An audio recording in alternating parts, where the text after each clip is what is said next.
رسول ہے. ایک منافق اور ایک یہودی میں جھگڑا تھا. تو یہودی نے کہا محمد کے پاس چلو، تو منافق کہتا ہے کعب بن اشرف کے پاس چلو. تو یہودی نے کہا کہ تو کیسا مسلمان ہے، اپنے آپ کو مسلمان دکھاتا ہے اور محمد صاحب کے پاس جانے سے انکار کرتا ہے، تو ان کو مانتا ہے نبی تو ان کے پاس چل نہیں. لیکن اس کو پتا تھا کہ کعب بن اشرف کی یہاں وہ رشوت دے دیں گے تو میرے حق میں فیصلہ ہو جائے گا. یہودی کو بھی پتا تھا کہ وہ کعب بن اشرف رشوت لے لے گا اور محمد صاحب رشوت نہیں لیں گے، وہ صحیح فیصلہ کریں گے. اس لیے اس نے ضد کی کہ نہیں وہیں جانا ہے. آخر یہاں آنا پڑا، حضور کے پاس آ گئے. حضور نے ان کا کیس سنا اور یہودی کے حق میں فیصلہ کر دیا کہ بھئی وہ حق پر ہے. اب وہ منافق وہاں سے نکل گیا. نہیں وہ ان کو کیس سمجھ نہیں پڑی برابر. وہ عمر کو انہوں نے مدینہ کا قاضی فکس کیا ہے، تو چونکہ وہ قاضی ہیں تو ہم ان کے پاس جاتے ہیں. ٹھیک ہے، وہاں گئے.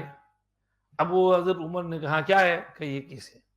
یہودی نے پورا کیس بیان کیا کہ یہ ہمارا ڈسپیوٹ ہے، اس کے بارے میں ایسا ہے ویسا ہے، اور ہم لوگ محمد صاحب کے پاس گئے تھے تو انہوں نے میرے حق میں فیصلہ کیا تھا، مگر یہ پھر بھی کہتا ہے کہ آپ کے پاس آنا.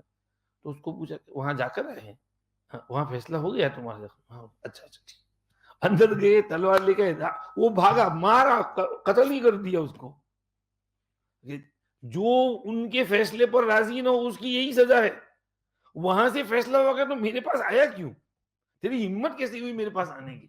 ان کا فیصلہ ریجیکٹ کیسے کیا تو نے؟ خبردار جو آئندہ کسی نے ایسا کیا. سب منافق ہل گئے. ایک موقع پر حضرت نبی کریم صلی اللہ علیہ وسلم نے ایک خواب سنایا. کل رات میں نے خواب میں دیکھا کہ میں جنت میں ہوں، میں چل رہا ہوں اور ایک انتہائی بڑھیا شاندار محل دیکھا، اور اس کے باہر ایک خاتون نہر کا پانی بہ رہا تھا، اس سے وضو کر رہی تھی. میں نے اس سے پوچھا کہ یہ محل کس کا ہے؟ اس نے کہا کہ یہ عمر بن الخطاب کا ہے. تو میرا جی چاہا کہ اندر جاؤں اور عمر کا محل دیکھوں، لیکن پھر مجھے خیال آیا کہ عمر بہت غیرت مند ہے، میں اس کی ہور دیکھوں گا تو اس کو اچھا نہیں لگے گا، وہ جوش میں آ جائے گا. اس لیے میں پھر سیدھا چلتا رہا، میں اندر نہیں گیا.